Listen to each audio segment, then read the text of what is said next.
This is Nia Perry, founder and CEO of Gradient Global Collective, and you're listening to the Gradient Global Collective podcast.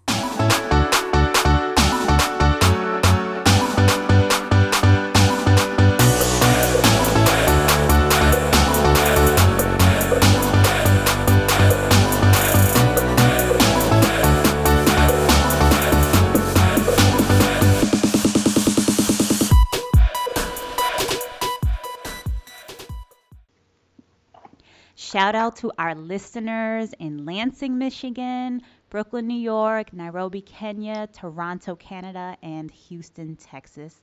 I see you and know that you faithfully tune in. Thank you so very much. I'm always open to feedback, good, bad, and ugly. The uglier, the better. Tell me more so I can improve this show. And just shoot me a note at info@gradientglobalcollective.com. And be sure to leave a rating if you're checking this out on iTunes or Stitcher. So now on to our guest. Nerissa Golden is an award-winning media strategist, business innovation specialist, dynamic speaker, and author. As an advocate for entrepreneurship across the Caribbean for more than 15 years, Nerissa founded Maverick Endeavours in 2016, which is focused on supporting entrepreneurs start and grow businesses. We all know how important that is, right? So she was certified by InfoDev-World Bank to conduct an accelerated program for women on Montserrat and Antigua, and is a mentor with the famed Branson Centre for Entrepreneurship Caribbean. Ever passionate about empowering others to live on purpose, she is a popular speaker at conferences and workshops, and has also organized her own events, including the Young Entrepreneurship Symposiums across the region and Beyond the Screen, a filmmaking workshop. Nerissa has developed both for-profit and not-for-profit ventures, including Victory Christian Academy, VCA, on St. Maarten, now in its 11th year, congratulations, and is an established author of 6 books, including Love's Sweet Joy and The Making of a Caribbeanpreneur, Strategies for Overcoming Fear and Building Wealth. As the CEO of Goldenmedia, Nerissa helps her clients leverage traditional and new media to build their brands. She lives on the island of Montserrat, where she manages 2 digital media outlets, Discover Montserrat and Emerald Vibes Television. Welcome to the Gradient Global Collective podcast, Nerissa.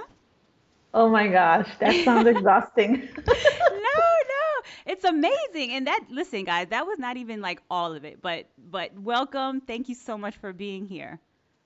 Thank you for having me, Nia. Oh my, so this is a fun story. So Nerissa, I have to share this, right? So you and I Yes, discovered the most random but fun fact about each other that I have to share with the audience. It would be like a loss if we did not share this, right? So when I true. invited you on the show, I did not disclose to you that my mother's name happens to also be Nerissa, which is certainly not a common name, right? And not only Right. did you reply that you would appear on the show, but that your eldest daughter's name is Nia. So what are the chances? What are the chances of that? Such a I have random but no, fun fact, right? I know, and it just immediately was like, okay, she must be cool then. Oh, right, exactly. Exactly. That is so uncommon. First of all, like I told you before, I've only known of one other Nerissa ever. Like I haven't even heard that name besides one other person besides my mom. So now you're the second person. So I know at least there are 3 Nerissas in the world. Yes. Very There are a few cool. more. Isn't that something? So that's just a story that you just don't hear every day, right?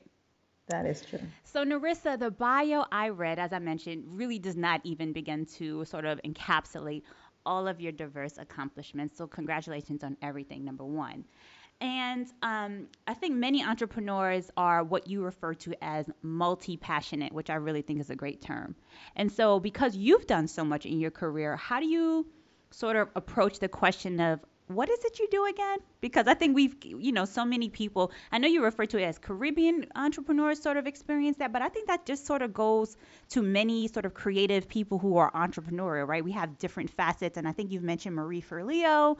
Um, who I think is great also.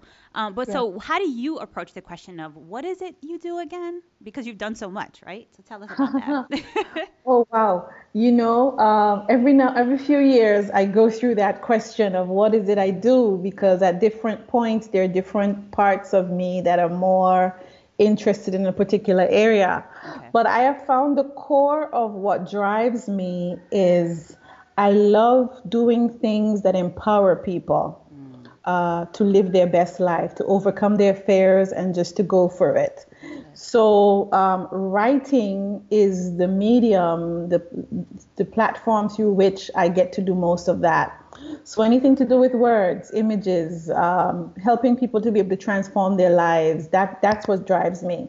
If Nice. I can make a difference in your life, I'm all for it. Nice. And so over the years, that's evolved from just doing workshops in Hmm. my dad's church. My dad is a minister. Okay. So I used to just do, I wanted to speak. So I started to organize my own workshops so I could speak. Yeah. As a kid, I wanted our church to have a dance group. So I started a dance group. Yeah. Or I wanted to write scripts and plays, so I did that, and would hold entire events. So it always comes down to whatever I'm most interested at the moment in. Mm. Mhm. Mhm. That's what drives me, helping other people, but also definitely trying to see if I could do it. Sure. Sure. Okay, cool. So you are an author, right? We've mentioned that. And you note that you've always loved writing for the sake of writing, which is great. And you also say in an article you posted on LinkedIn, again, audience, if you're not on LinkedIn, you're missing out on cool people like Nerissa. And you mentioned that that writing is your way of hearing yourself think, process problems, or encourage yourself. And that truly is the gift that God gave you to build yourself up first, which I love that, right? So you said it's the gift that God gave me to build myself up first. When did you first fall in love with writing? And do you remember the very first book that you sold? Okay. I'm just going to, you didn't ask the question, but it just came to me as you were saying it. The Yeah. gift God gave me to rebuild myself up first. Yeah. I find that a lot of us, especially women, Yeah. we are all into serving everybody. Mm, And so whether it is we sing, cook, dance, whatever, we've learned that we need to give it away. mm, But I have found that there was I don't really sing anymore, but I grew up singing in church with my sisters. We had groups and concerts and stuff like that. mhm, And I remember going through a really, really dark time, mm, and I'd stopped writing and singing. And I felt like if I was dying on the inside, I was doing mm, everything, raising the kids and stuff, but mhm, I was dying. So for me, it's always important that I am honoring the gift that God gave me. So if you're a dancer, you must dance. Whether you have a stage or not, mm. you need to dance. If you're a writer, you need to write because Yeah. it's yours. you Wow. know Yeah, Other that's good. people get to benefit Mm, from the overflow, but God has given all of us different things that are going to keep us stirred up. So mm. that for me is writing. And I think I first fell in love with writing when I discovered books Okay. and realized that you grew up reading Edith Blyton and Nancy Drew and Sure. stuff, Yeah. and of course I wanted to write my own books. Nice. And I remember the first thing I wrote that got published. I was probably about 8 or 9. We were living on Tortola, and it was about the emancipation. It was like the 150th year of slavery emancipation, and I wrote a little play Okay. about the slaves getting free. Yeah. And that was the first thing that was ever published. Wow. Did you Yeah, anticipate? Did you like put that out to be published, or how did that? Did it that was just? a competition for the school. Oh, And okay. I Okay. will tell you the bad thing about it was that it got published because it was good, Yeah. but my name wasn't on it because I'd forgotten to write my name on it. Oh. That's classic. Oh, so I think I don't make that mistake anymore. I Of put my course. name on the top of everything. Right. Right. So that was the first thing I remember ever publishing. My first book sale, I don't know that I remember the first book sale, but I Okay. do know there is this woman on Montserrat. Mhm. She has bought every book I've ever written. It Oh, hasn't mattered the subject. nice. She will seek me out and she will find me and say, I need a copy of your book. And Oh. then she will meet me and she says, I reread that book. It's been so good. And so and she's much older than me. She's probably at least 20 years older than I am. Okay. Somebody that you would look to for wisdom. Sure. But yet she is telling me how much my books are blessing her and helping her. And so those things are what keep me going when I recognize that something I've written, most of the time just for my own pleasure, Yeah. has found, is helping other people. That's amazing. Did you know her prior to writing your books, or how did that? Yeah, I know her in that Okay. she goes to the same church that I used to go to, Okay. Okay. but we weren't close or anything Sure. like Yeah. that. It was just the fact that she was supporting me, and then you Yeah. realize that she's consistently supported me over the years. Right. It's actually just quite wonderful, and there are people like that all over the world that I've met, Yeah. who Isn't literally that go out of something? their way to support. Oh yes, Isn't that something like you don't, and I mean, it goes to, the saying where it's like you don't know people are watching you and you don't know the influence that you have on others, yes, without even realizing, right? You just go about your day doing what you do and writing and creating from the gift that you were given by God, right? And then here it is, and influencing a woman who is, older, and that's amazing. I love that. I yeah, and, love and that's that. kind of always followed me through my life, Okay. so that I remember when I told you that I used to do these workshops. The Yeah. workshops were populated by my mother and women of her age Yeah. were coming to my women's workshops. And they were telling me how blessed they were to be there and learning. Wow. So I learned very early on that my age wasn't a limitation, my location, my sex, my gender wasn't a limitation. It Right. really came down to how I was willing to, put myself out there and Mm-hmm. allow people to, share in what I felt passionate about. That's good. Very good. Love that, Nerissa. It's kind of odd to call you Nerissa, right? Because I'm used to saying mom. I It's like I want to say mom. Great job, mom. That was know. awesome. Okay, so Nerissa, you say your motto is simplify to amplify. I love a quick, sort of straight to the point motto. I think that's brilliant. Simplify to amplify, which in itself is a very simple message and it sort of has resonance, right? So, what does Yeah. that message mean to you? What does simplify to amplify mean to you? And then, how can others do the same? I think as I've gotten older, Hmm. I recognize the need, the value of time, Yeah. and the importance of connecting to people in a way that they are going to understand. Again, I'm always about how can something I do help somebody else. And it's not about me trying to show how brilliant I am or how many big words I can say. Mm-hmm. And especially since I'm in the area of communication, Mm-hmm. a lot of what I do is about breaking down something. It could be if one of my clients, a government department, and they want to speak to the public, but they've got all this jargon that their text and research is filled with. My Sure. job is to break it down so that the regular person can understand, Sure. how does this really affect my life? Right. And so I try to do that in my own life as well. A lot of times you can get so busy with stuff, Mm-hmm. and I'm like, okay, am I really getting anything done with these 10 things on my plate? Mm. How much of it can I actually give away? How Mm-hmm. much of it can I stop at all because it's not productive, it's not Sure. making me money, it's draining my spirit. And so it's always about how can I cut down, simplify my life so that I can do more with what I have. Hmm. And I think, especially for women entrepreneurs, if you're like me, I've got 4 children, Wow. and so my life revolves around their life. Mm-hmm. And it means something has to stop, something has to give. Yeah. And you have to learn how to say, okay, this is not serving me now. It's not serving my children. It's not even serving my business. It needs to go. Mm-hmm. And sometimes we are so loyal to things that are dead Wow. That's good. because Yeah. we've always done it. We keep doing it, and we need to start saying, okay, this is not working. This was a 10-year-old dream, and it's a Mm. 10-year-old dream that's actually evolved. Can I Mm-hmm. release myself because this thing never manifested? Yeah. And let's just move on to where my life is now. I'm one of those people that loves closure. Mm. I love to know that I gave something 150% Yeah. before I quit. Okay. Mhm. And so now I am learning there are some things that just can't go forward. They didn't work out in the season they were supposed to. I Mhm. need to let it go Yeah.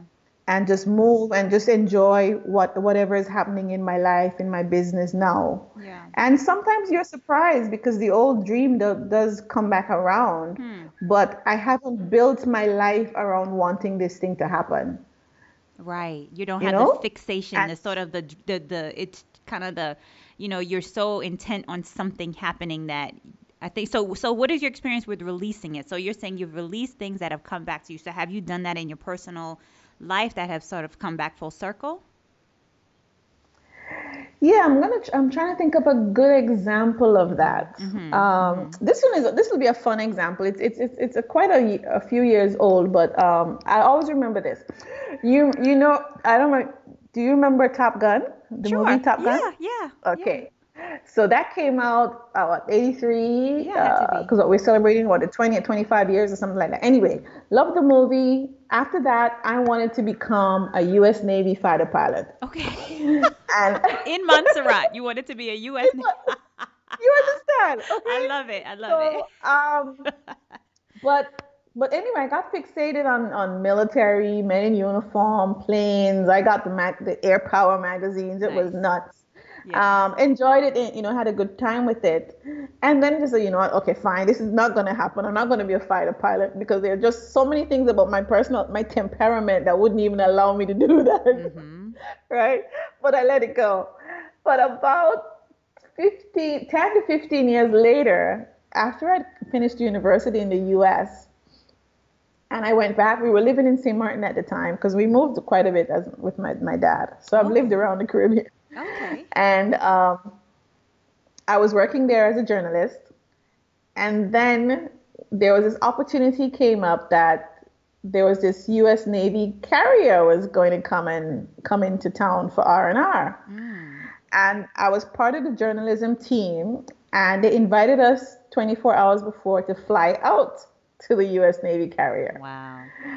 And so we got to go in one of those big, the I forget what they call them now, but the big ones that carry all the soldiers. Okay. Like a, yeah. Okay. And Okay. you got to strap in with the helmet and What? the double thing, Yeah. and do that arrested carrier landing, where the hook has to catch you, otherwise you're No going over the way. side. Oh my goodness. And so I remember doing that, getting out of the plane, looking around, Yeah. seeing the F-14s on the deck and stuff, and I'm saying, "Oh my God, Top Gun!" Wow. Look at you that. know. What a So great and story. yeah, Wow. so it's always been a reminder to me Yeah. that nothing is wrong in having a good dream and having a brilliant dream, Hmm. and we just need to allow life to bring those things to us at the right time. Right. It's so That's probably true. one of the biggest ones I could think of that maybe you could Yeah. associate with. Sure. But it's happened to me several times over the years that I recognize, give it time. It's gonna come to you. Yeah. But just don't build your life around thinking if this thing doesn't happen, then my Yeah. life is ruined. Right. you Right. know? I think Yeah. that's what we often do. We think, oh my God, if I don't make this money today, this is it. It's Mm-hmm. okay. You're gonna get through it. Something else is gonna come up. Another door will open, even though Yeah. this one closed. And Right. and just keep going. That's good. I think you've helped a lot of people with that. So thank you for sharing. That's awesome. So you wrote, you write beautifully. I love your writing, by the way.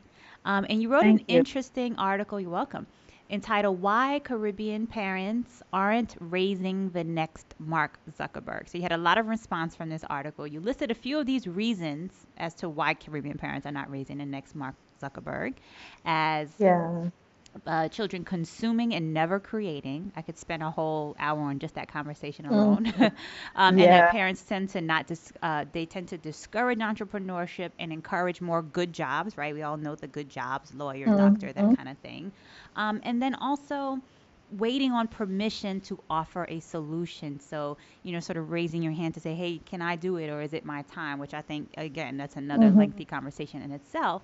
But I Right. actually want to sort of put a pin and more discuss really more of a comment that someone left on that particular article where the person noted that ignorance, misconception, and conditioning by older generations have attributed to not fostering this sort of innovation and use of technology, let's say like a Mark Zuckerberg's parents may have enabled, right? So talk Mm-hmm. about these arguments, why they're not enough really when the future of our children's development and competitive advantages are at stake. Because to me, it's not just about Caribbean parents, right? Oftentimes, Right. I would say, black parents, period, across the diaspora, really have not enabled their children to sort of take the same risk that Mark Zuckerberg has, in dropping out of school and all those things. So tell me why you feel like those arguments have been, about ignorance and misconceptions really are not enough for our children. Whew. I know I this don't is a think big it's, one. I don't, yeah, because it really isn't about ignorance, because we do know. And remember now, we're a generation where our parents have gone to college, Mm-hmm. True. so my kids are going to be like third generation, who are going to be able to go off to college, get a degree, things like that. Yeah. True. So technically, we are supposed to be in a space where we have been more empowered to Mm. say, hey, darling, you can go do this. Mm-hmm. Hey, this is what has happened. Mm-hmm. This is what my parents and my great grandparents went to. Mm-hmm. But we have actually come to a stage where the world has now opened up to give you these things. And like I said, you don't need permission. Mm. The Mm-hmm. technology is constantly changing. That's putting it in our hands. That look at where we are, Nia, having this conversation. Exactly. Exactly. You know what I mean? Right. And so, in the same way we are doing this, we are supposed to model to our Mm. children, hey, you can do that. Yeah. So, I don't want to leave it to ignorance and misconception. I Mm-hmm. would say maybe there is some conditioning Mm-hmm. because, Mm-hmm. again, generationally, we are still working through these fears, these ideas of somebody else is better than me. Yes, yes, You yes. know, And it somebody of runs a different deep. That runs color. deep. Oh, it It is. really runs That's deep. that's a that's a genetic memory Mm. Wow, yeah, that it's we have true. to work through. And the only way to Wow. change and reprogram our genetic memory is that we have to live it out. Wow. That's So really this good. morning this morning my daughter was looking at something I did and she's like something her brother was doing and she looked at me and she said, "See, he's doing exactly what he saw you do." Mm-hmm. And I Mm-hmm. and she constantly hits me with this like, "Mom, we are just doing what we see you do." Yeah. So good or bad, True. I am the example that they are following because there's Right. no other major influence around them. Right. They're not even their peers are having as much influence as I am having because of Exactly. how we live. Sure. And so if I am not modeling that, they're going to now go off and get a nice, proper, good job. Right, right, right. Interesting. That's so true. I had my son also made a note to me, it related to my birthday. He said, "Thank you for," who's 12. He says, "Thank you for telling me, encouraging me to be an entrepreneur and to not Nice. settle for what people have done in the past." Like essentially that was I'm surmising, but and I think that you teach the lessons every day, but you don't recognize that they're actually learning and they're absorbing and they really are taking it to heart, whether we believe it or not. So They I think you're are. exactly right. This is great. They are. They're not. Um, a good example of that as well. Mm-hmm. Like I said, I grew up in church, so Mm-hmm. every time the church door is open, Mm-hmm. we're there because if nobody else in the church, pastor and his kids are there. Mm-hmm. But over the years, I had to figure out what did God mean for me? Mm-hmm. Because if I couldn't go to church or I had to change location and couldn't go a particular church, did I stop being a Christian? Did I stop loving God? Mm-hmm. And now I realize even more, our children aren't fooled by the idea of church and being in a Right. building Yeah. because they're asking us, where is God in the school? Where is God in how I Mm. do business? How do Mm-hmm. I see you stand up in church and praise God, but then you cuss your boss Wow. or you Right. steal? they're looking for us to model Christ. They're looking for us to model these relationships that we say we're supposed to have. So we can't have those excuses anymore about bad conditioning and stuff like that, because our children are directly affected by what we do. They're not seeing our grandparents and our great Right. grandparents. True. That's So true. we have to keep learning, Mia. I am learning and exposing myself now to more knowledge than ever before Yeah. because I want to keep growing. Again, I live on a tiny island, but that doesn't stop me from connecting with strategies and things that are happening in other parts of the world because I want to learn, I want to Of course. grow. That's right. And when I do that, I see that my children want the same thing, Right. and so they are now becoming more open to stretch themselves. I see my fears mirrored in my children. I want to see my successes mirrored in my Oh, children. that's so good. I'm writing that one down. That's a quotable. I love it. As Oprah said, that's a quote. That's a tweetable. That's good. Yeah, That's good. let me make a note of That was a that. good one. That was a good one. That was a good one. Thank Yeah. you. So, I love this story. So, talk about the lessons you've learned from selling sandwiches from your Mercedes, Nerissa. And honestly, I feel like every entrepreneur worth their salt has a similar sort of story. I definitely have my share of these stories. So Yeah. tell the audience about that challenging time of selling sandwiches from your Mercedes. Tell us about that challenging time in your life and really how others can sort of adopt the by any means necessary mindset. Oh my goodness. Okay. So I'm living on a tinier island Mhm. Mhm. called Saint Eustatius in the Dutch Caribbean. What was it called? My husband at the time, Saint Eustatius. Saint Eustatius. I don't know this island. Okay. Yeah, Okay. I know it's small. It had maybe 2,000 people, if that much. Wow. And I mean, there were more cows and goats than humans. Nice. And I moved there with my husband at the time. I think I would have had two children, and around that time I discovered I was pregnant with my son. Okay. Anyway, so we're living on this island, and he's bought me this Mercedes. First of all, he bought me this car when I was off studying, Okay. and I was studying and needed money, but he's home buying me a car I can't Mm. drive, you Mhm. know? Mhm. So it was just all this kind of stuff that was just not congruent. So we get to Mhm. this island there, Mhm. and we at first there's all this money, and he's spending money, and things look good. Mhm. And but then we get to the point where there's a Mercedes in my yard, but my lights are cut off, Mm. right? Wow. Mhm. And I was always one of those. I don't like to sell. I wasn't into selling and marketing. I honestly don't know how I ended up in marketing because it's the Mm. total opposite of anything I wanted to do. Hmm. But I needed to feed my kids. Yes. And there was a medical university a couple streets over from where we lived, and the idea just came to me because I remember going when I was in the UK on campus. There'd be these nice little neat packages of sandwiches that you could just pick up, and it would just be so filling. And I thought, I wonder if these guys would like something like that. So I went Mm. over one day and I said, hey, what do you guys do for lunch? And they said, oh, well, we usually have to walk down the road and get something. And I said, Mm. if I were to bring, sandwiches here, would you be interested in stuff? They're like, oh, sure. Mm. So Mhm. I had probably about $20 at the time, and I used it just to get enough to buy fresh bread and Mm. probably some turkey slices and stuff enough to make sandwiches for one day. Yeah.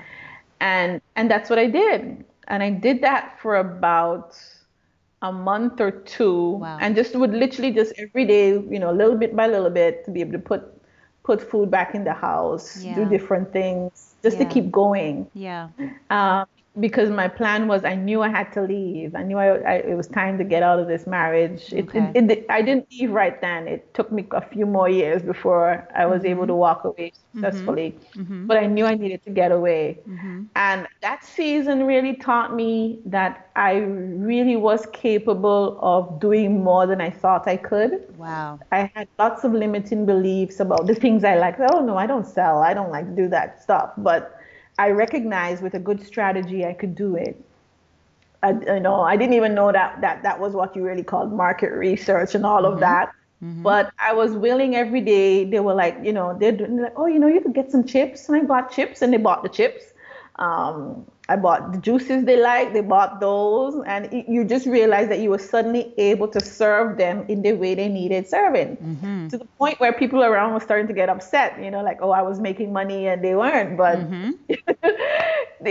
clearly they'd been there for years and nobody had ever thought just to drive up there and sell them something rather than expecting them to walk 5 or 10 minutes to find a shop. Right. So it really taught me that I could survive wherever I was with a bit of strategy, even if it was something different than I was comfortable with doing. And I think I have to say I learned lots of those lessons during my marriage because we were always in some very tight jams. And I had to to think quickly on my feet to get out of that. Sure. So as long as it's legal, go ahead and do it. You've got to take care of your family.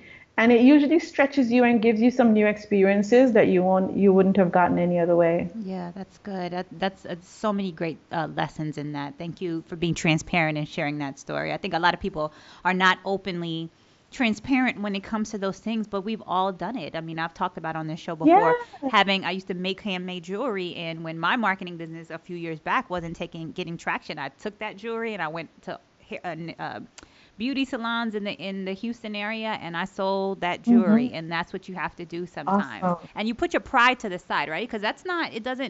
you're college educated, you feel like, this is not what I should be doing. I'm too good for this or too smart for this. But when you have to pay bills and your children need to eat or whatever that is, then you make that happen for yourself. So It's true. And you can be proud of yourself when you do it because you did an honest day's work. That's right. Awesome. So Nerissa, in 2016, you were a top 5 winner in the Trinidad edition of Pitch It Caribbean. Pitch It is a competition to discover new startups and mobile app ideas across the Caribbean. So congratulations on that. Thank you. And you pitched an ideation stage app called Indie Tours, which was to be a channel for independent tour operators to connect with travelers that wanted curated experience. I think that's great. I love that idea.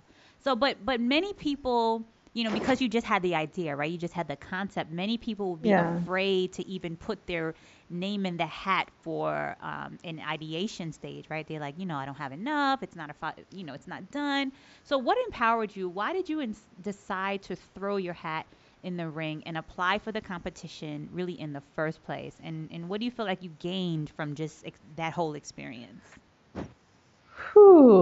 Okay, 2016 was one of those pivotal years that I'm just very thankful for. Okay. Because I really started to want to stretch more in different ways. I was doing the women's accelerated program. And so I was always in a mode of telling these women what they needed to do to grow their business. So after every session, I would think, okay, what are you doing, Nerissa, to grow? So I knew there was this push towards pitching, investor readiness and stuff. And this is all new language for a lot of Caribbean entrepreneurs. Sure. And I wanted to learn that language. Yeah. And in, I think it was in September last year, I got a chance to go to High Tech Excel. It's this awesome tech campus in Eindhoven, Holland, where they literally, all they do is hard tech. Okay. So they're not like a software space. They're literally developing hard tech that's changing the world. Wow. And we got to go to High Tech Excel, which is pretty much a pitching competition. And I was just totally blown away by the stuff these guys were doing. Yeah. So when I came back, I was beginning to think about my ideas and thinking, oh, you know what? Maybe this can be done in an app form. And so I signed up for a pitching course online, a competition. There was a crowdfunding one. There was another one I'm preparing to pitch, and I just signed up. There were free courses that I was eligible for. I said, let me just go in there and see what it's about. Yeah. So by the time the thing came around, it says, you can apply. I said, you know what? Let me just do it. Yeah. At worst case scenario, because I'm from Montserrat, they might just give me a shot. Sure. Just for the You know? diversity alone. Right. Exactly. Exactly. Right. And that's exactly what happened. I'm not Wow. saying I did not have a good idea, Of course. but I figured I had a better than average chance of getting it because I was from a location that Yeah. other people wouldn't have been from. Sure. So I got accepted to go to the 25, and then that's when the work began to say, oh my gosh, what the hell have I done? Right. Right. Now I've got to really put it together to see if it's really possible. And I was pleasantly surprised to win because a lot of those other guys were just so. Some of them have had already pitched twice and three times before, so they had experience in that environment. Mm-hmm. But it was such a refreshing space to be in, where everybody was supporting each other to make a better product. Wow. And you couldn't help but want to go out and do your best. And that's what happened. I was so pleased to win. And now I've just been evolving the work on the product and also opening it up myself again Yeah. to get the support of other people who have experience in that area or just have more knowledge than I do and are able to offer me their ideas. So it's a new place for me to be receiving so much Yeah. rather than usually being the one that's putting out. Right. Right. Uh, but I definitely am enjoying it because it's allowing me to grow and it's going to help me to build a better product. Okay. So in that same vein, so do you suggest that other people should have just put themselves out there in that stage? They may just have an idea and they don't know sort of a lot of the how or how it will come to be or that kind of thing. Do you suggest that people also do Yes, something similar? Okay. you definitely do. There is a lot of information online. There are lots of groups now that are being set up to help women, especially Mm-hmm. to position themselves to be investor ready. Mm-hmm. Most of us are still, they say 70% of entrepreneurs are running businesses by themselves. We don't Mm-hmm. have employees. Mm-hmm. Mm-hmm. But then that means we're not growing. Mm-hmm. If Mm-hmm. I'm only ever doing enough business for me, That's right. as somebody says, you have a gig, you don't actually have a business. Right. If you can't go on vacation and you're still making money, you don't have a business. Wow. Okay? Mm. So we have to position ourselves to begin to get the knowledge and the awareness that's going to help us to grow our business, Yeah. to bring in the kind of investment that will allow us to take on employees, that will allow us to start exporting our products, Mm-hmm. or just becoming more visible online, whatever it is that we need to do to grow. And we cannot do that by ourselves. And Nia, what part of what you are doing with this podcast Mm-hmm. is giving people access to that kind of knowledge to say, Yeah. whoa, there's a way to do this, and Right. it's not impossible because there's some other women already doing that. I'm not That's right. alone. That's right. That's exactly right. That's exactly right. That's awesome. Thank you. So, Nerissa, you are a writer by profession and by passion, right? So, do you Yeah. believe that all entrepreneurs should write in some capacity? And if yes, which my assumption is that you will say yes, but you never know, right? But if yes, how can someone who is really not accustomed to writing, where do they begin, whether that be, maybe something instructional for their own business or, just kind of give us some guidelines. How, should they start writing and then how do they go about doing that? First of all, you write anything one word at a time. Oh, So learn to honor the one word that you get. okay. There have been times when I'm stuck with writing and all I have is the first word, even if it's the, put it Mm, down.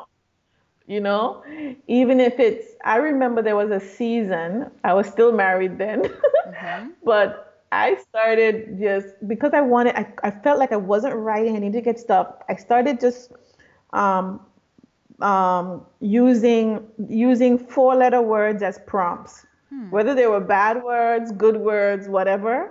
I would just use four-letter words as prompts, and use that word to just kind of vent around it, good or bad, and Mm, not judge myself about what I was writing. okay. And that really helped me to start honoring how I was feeling and I realized nobody needed to see it. It was just about me Yeah. putting out there what was happening. Yeah. As it relates to your business, yes, you do, because right now, more than ever, we all need to be visible so people can know who we are. Mm-hmm. And so if you know you're not a writer, again, technology has changed. Maybe you prefer talking. Mm-hmm. Maybe these little podcasts, and it may not be podcasts where you're doing interviews, Mm-hmm. but just little how-to Yep. recordings that you make. I do have a series online that I did for a while that really was just about me sharing tips around entrepreneurship, Yep. and so you can begin to do that. Maybe it's video and you have a child and you say, okay, hold the camera up and I'll stand here and just chat for 10 seconds. If you look at some old Tony Robbins videos that are still very good, Mm-hmm. you can see how bad the video is. Mm. But it doesn't change the fact that the content, his words were still powerful, Mm-hmm. and they still have such value today. So what we do as women a lot of times, we want to make it perfect. Oh yeah. We want it to be fabulous and the lighting and the editing and all of that. Mm-hmm. Forget it. Just put it out there and just keep allowing yourself to grow from the four-letter word to a five-letter word Yeah. to a whole sentence and just see where it takes you. Yeah. But it's important to do that. If you maybe you're not again big on words, but use pictures. Mm. Take regular photos of you at work, you with the client, and just say, hi, today I was able to serve so. I was so happy it was her anniversary and I was able to give her this fabulous hairdo. Yeah. Or my client, she had her first speaking engagement and she was nervous and I was glad I was able to be there to Right. support her. No matter what it is, you can find a medium. So if it's video, if it's a blog, if it's a photo, or just audio, but do something that's a lot that people will be able, if I search for you, Mm-hmm. I can find something on you. You need to have a digital presence. There needs to be a digital reference that says this girl really is what she says she is. Yeah, Your that's good. website alone isn't enough with just, hi, call me here. I need to see evidence that Right. you have done what you've done. Yes. Very good. Awesome advice. Thank you. So you wrote a book entitled The Making of a Caribbeanpreneur. First of all, can you trademark that? Do you own that? I don't know if you can, I, but you oh, I, should. yeah, Okay. I should. The Making of a Caribbeanpreneur. And in a clip I read, you mentioned that you produced an event, and I also mentioned that in your bio called Yes, right? Young Entrepreneurs Symposium. And you make a note that though the event was a great success and you empowered women, you were coaching them through, just as you mentioned a short time ago, the Monday after the event, you were Mm, scrounging around to buy Pampers. And as a mom, I understand that feeling that, what that means to you as a mom to not be able to have the basic resources for your child, right? But I yeah, believe that all entrepreneurs, especially those sort of getting started, can also identify with that need and producing good work, but still having that basic need, just financial need, even, right? So, in retrospect, what do you know now that you had not really considered before at that time? You produced this a great event, but yet you didn't have the income or the revenue from it to do the basic needs for your children. So what have you learned from that experience? to not do events that I don't have all the money for. Okay, okay. Oh God, that was such a rough time. Yeah. I will tell you the biggest flaw in my execution of that event was that I missed the point of why I originally wanted to do it. Mm. Like I said, I always wanted to speak. People weren't inviting me, so I created a conference that I could speak at. Mhm. But I remember when I first created the conference, the goal was to have books and products to sell. Okay. I never finished the book, Oh, I see. and I let the outlet get bigger than the original intent. Got it. So whereas I was doing a good event and people were excited to be there, I couldn't even sell a book. And I probably would have sold every one I had Sure. if I had had them Got it. because people were so empowered.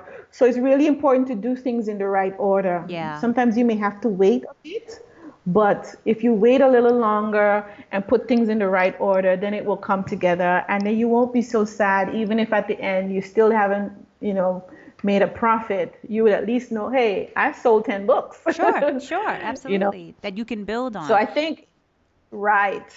That's what I learned was to to just make sure I was taking care of me in the process of trying to take care of everything else. Wow. And it did take me a while to learn that because I Yeah. think I probably made that mistake several other times after. Okay. But take your time, put yourself in the budget, and make That's good. sure that your expenses are covered as well, so that in the end you don't walk away feeling totally drained because it is a lot. Put yourself in the budget. That's another tweetable. Good stuff, Nerissa. Great stuff. Great stuff. So tell me, when you were first starting out in business, right? And I know it's kind of it's fluid for you because you've been starting, you were Yeah, sort of entrepreneurial even as a child, you mentioned, right? You wanted yeah. something and you made that. You had a need and you found a solution for it. So where do so maybe more of a general question, right? So where do you look for inspiration or information? Do you have mentors that you sort of group with, or how do you keep motivated to grow and continue on? I did not know they were mentors back when, but Mm, there have always been women around me that I just thought were just awesome. okay. Um, and they would take me under their wing because I would ask questions. Yeah. And so, a lot of people, how they seem afraid because they think not going to answer them. Yeah. I look back now and I can see that people always answered my questions. Mm, And there was a woman, she was Dutch. And I remember before I started my first business, I used to do some part-time work with her. And she just ran this HR firm, and it was like in a really posh building. She had super big clients on the island that we lived on. And I was like, how do you do that? I said, yeah. how do you, because I said, I'm thinking about starting my business. How do I do it? And she said, build your business around the life you want. Wow. And Okay. I was like, huh?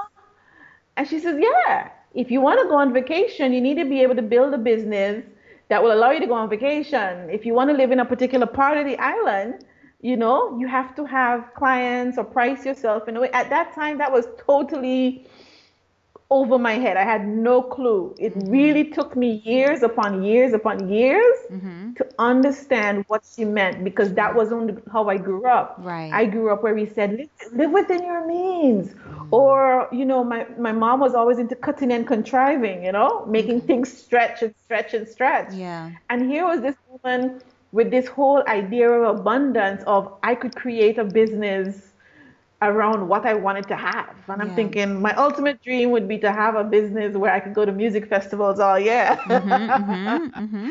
Just travel and travel. Mhm. And it took a while. Now more than ever, I am even more open to mentorship Okay. and from women and from men who have more experience in the areas that I want to be, whether it Sure. is in negotiation, international relations, exports. It doesn't even matter. Because my interests are so vast, and Sure. because I am in communication, I do connect with people on lots of different levels and industries. Yeah. I love learning about that. So I am gathering knowledge from as many places as possible. Mhm. Right now, I will say I like Gary Vee. Okay. It took me a while to warm up to him because he Okay. cusses so much. Yeah. But the bottom line of what he say is so raw and so true. You Mm. just have to take that part and just go Mhm. with it. Mhm. Um, Mhm.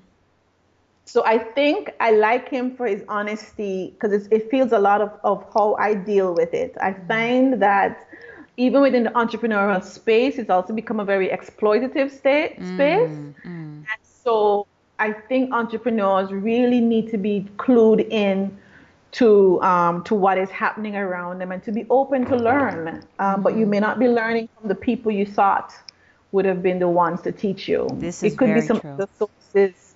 It could be a Chinese businessman or an That's exactly African, right. woman that's your mentor. That's right. But take that knowledge because it's going to be good for you. That's very good. It's so true.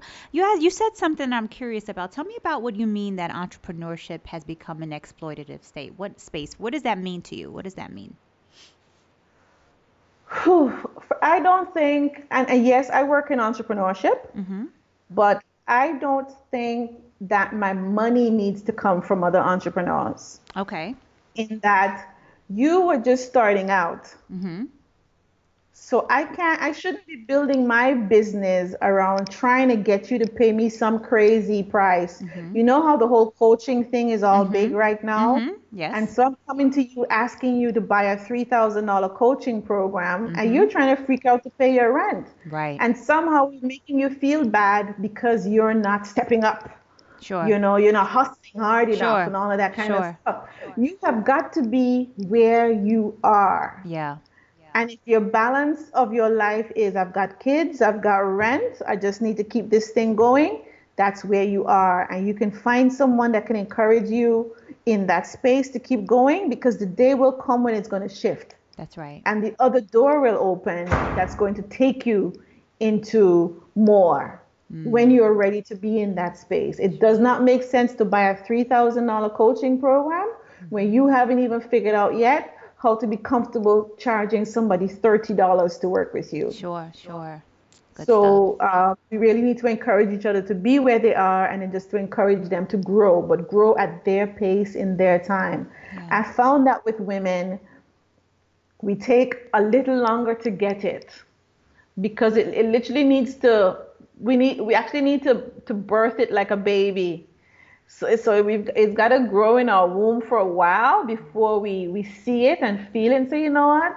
I really can do this. I really can raise my prices. I Yeah. really can become more visible online and it'll be okay. I really can, step into this other part of the business that I want to. I really can release it. It takes us time. Sure. And so I cannot bash you because you're not where I am. You're Mm-hmm. on a different journey. Right. And Exactly. so I have a problem with people in the space who are not taking care of other people who aren't where they're supposed to be That's yet, good. who aren't where they are. Sure. Sure. That's good. That's really good. Okay. Awesome. So, would you say that's sort of your general advice to women, or do you have sort of overarching advice for women in business, or do you feel like you sort of covered that just now with your statements? I would go further and just say be true to yourself. Yeah. Um, Which is be not true as to your easy as journey. people may think that it is, because it's No. so, again, because it is such an exploitative space that you feel like, and with social media you have a thing of keeping up with the Jones, right? But the Jones is that Yeah. reality is entrepreneurship is hard. People are Hmm. projecting something that is not necessarily the truth always. So I think you're absolutely right with being true Right. to yourself. Yeah. And you're going to know. You're going to know when it's right for you. Mm. Again, I told you about the last year or two just stretching myself. Yeah. And it has caused me to turn away from lots of other things I used to do, and Mm. to even embrace my writing more. Okay. And so now I'm writing more novels, writing things that I am personally passionate about, rather than just using my words because a client has asked me to do something for them. Hmm. And so it's causing me to have to say, Nerissa, do you really believe this? Can you really stand up next to this? And I'm doing more of that. And I want to show up in my life much more confidently than I have ever been before. Yeah. And I think when you feel really confident and you believe in what you're doing, as simple as it is, even if it doesn't look like the other person, you're going to feel so much better, and other Hmm. people are going to see that authenticity. We talk about Yes. authenticity, Yeah. but I'm not sure how much of us really know what that looks like and feels like. Sure. And I think if you can connect with that for you, you're just going to be like the most powerful woman in the world, That's because so there's true. no door and no space that will be unstoppable for you, because you believe in yourself Oh and you man. believe in what you have to give. It's so true about the authenticity piece. I can speak to that myself, honestly, because, even with this, saying that I wanted to create a platform for Black women entrepreneurs, it took me some time to get to that place. Because you don't want to offend, you don't want to be misunderstood, Yeah. all of the above. But when I was authentic to who I was like, you know what, I can't get away from specifically serving an Yeah. underserved specific niche. And as a Mhm. marketer, marketers, you and I know, that you have to often niche down to really who you specifically want to speak to. It does not Right. negate it doesn't mean anything other than I'm serving a market that needs that needs whatever it is I'm providing. And that for me Right. is visibility. And so you're exactly right. And it has to come from Yeah. an authentic place. So kudos, I agree. True. Great advice. Yeah. One more thing just to add. Yeah. Women can't do business like men do, so don't try. Oh, okay. Um, I know there's some theology called feminine power.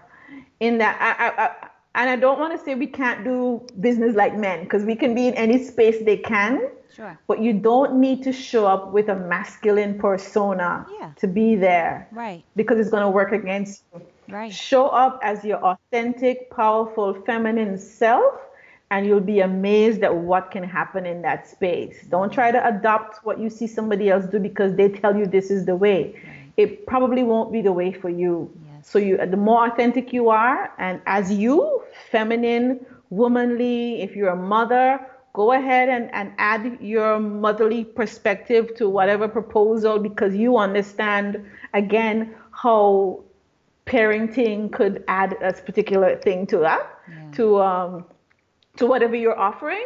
Just do that. Don't try to separate yourself into all these different things because somebody else might say, "Oh no, I don't think you need to do that." Mm-hmm. Be exactly who you are. I have found that in the times when I'm fully that, Mm-hmm.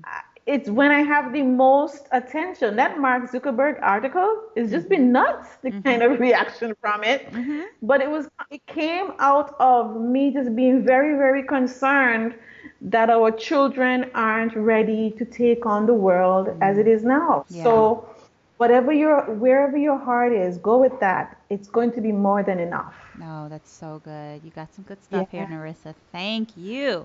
So Thank you, now, Nia. Nerissa, it is time for our rapid fire round of questioning.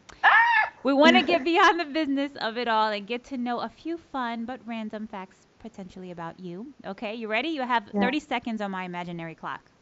Okay. Okay. All right. So, Nerissa, you're an author. If you could have written one of your favorite books, right? If you could have authored one of your favorite books, which one would it be? Oh my gosh. Probably something by Tom Clancy Okay. because Okay. he's my favorite author. Okay. Okay. So you wish you could have attributed one of Tom Clancy's book as one of your own. And I can't even tell you which one, but probably that. Okay. As an author. Okay, neat. Yeah. Okay. So if you were given a yacht today, what would you name it? Adventure. Okay. Might be kind of boring just because I think I want to add more adventure to my life. Yeah. Okay, that's good. So nothing wrong with that. So if you could Yeah. have an unlimited supply of one thing, what would it be?